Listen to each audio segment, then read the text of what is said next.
And also, ito siya mo. Okay, bakit masyadong wala na diba sabi sila so, try mo ibilo kaliwang kamay mo medyo ano mo siya kumbaga find a way how makakontrol mo para hindi ko masyadong agyan ito mo ito gumagaan na ng konti meron mo na bakit ito na makapaggawa tayo ng cake. Ayan, okay yan. Kapag more pa.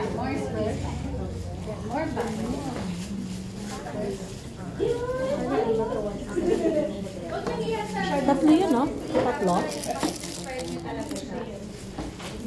And also, make sure to pull the buttercream, for example, kahit na ano pa yung flour na ginagawa nyo, all the way to the middle. Para sure na makokobera. Kung baga makocover yung buttercream daw po. Baker's Delight. Baker's Delight. No. Baker's Delight po yan. Meron ba yun? Baka yung sponsor nila.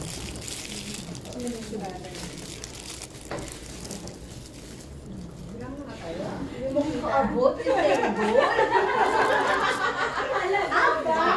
Hindi yung nakikita yung table. Kailangan nakatayo siya. Sige, pwede sana.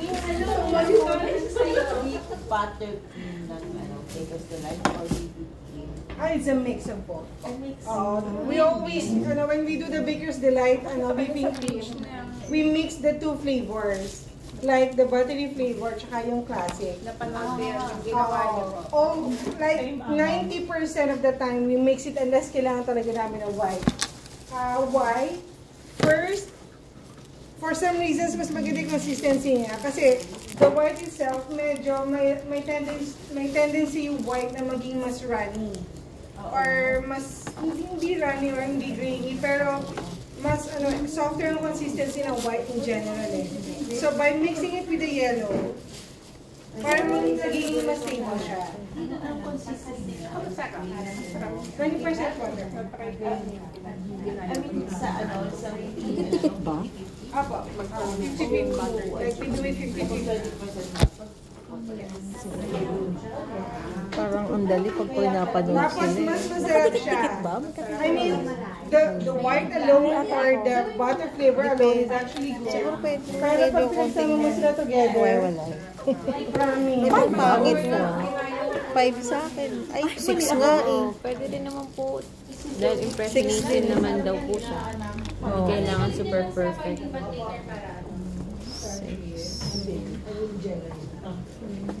Guys, yung isang version, yung rough yung dulo, yan nyo, extend nyo yung kamay nyo para humaba siya, hindi yung masyadong short. So, huwag mahiyang i-pull. So you need to feel. You need to feel both the buttercream and the board.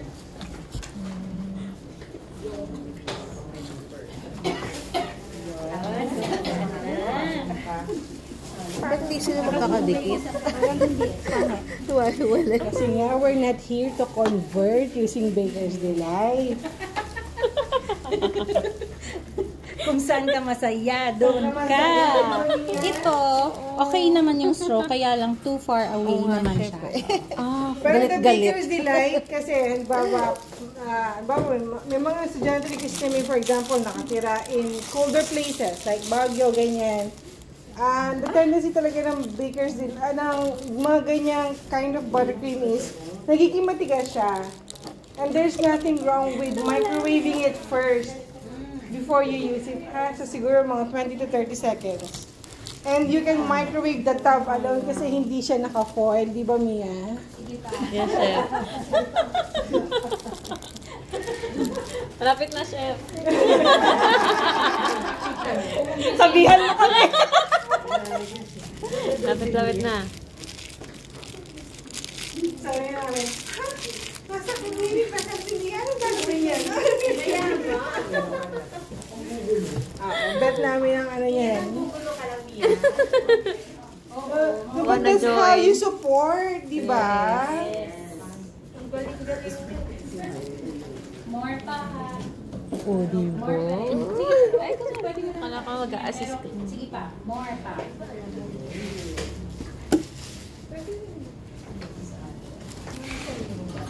Yes, of Hindi rin course. ba lagyan ng...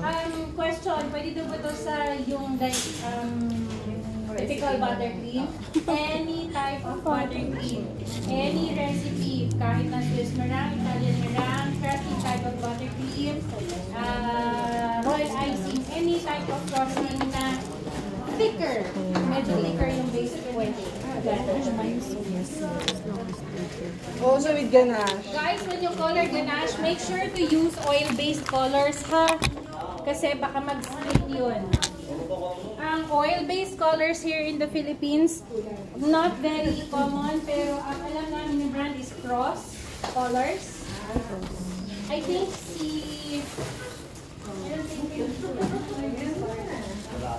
Colata. O, si Colata meron din oil-based colors. So, whenever you are going to color ganache, kasi pwede rin yun, use oil-based. Kolata. Anong ginagamit mo doon? Kolata? Ano? Kolata. Kolata. Ikaw? Hindi po eh. Pag, ang pangkulay na ginagamit ko lang mga, ano po, gel base. Pag ito sa mga, yung mga minimalist cake, ganyan. Tumatama yung pala.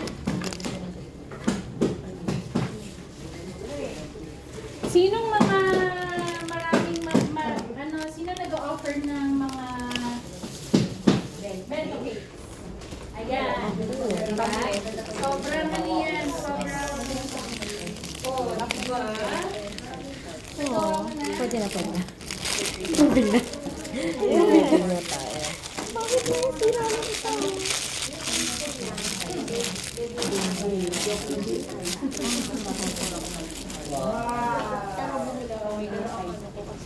Guys, nakikita nyo ba? Tingin na kayo sandali sa monitor. As simple as that. Diba? Ay, sorry. Ayan, kita na. Yung ano, bento cake yata. Parang mga half-flower, exactly what you're doing right now. Lalakihan nyo lang the version. Ayan o. Ang kita. Normal color line. Malaki. Yun. Pero kung tayo mag-share si Abe, share ng hope, tagdan. Pongos na parang.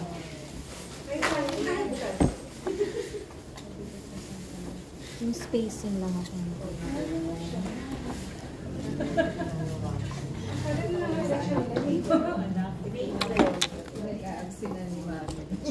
So obviously guys, we're not gonna spend a long time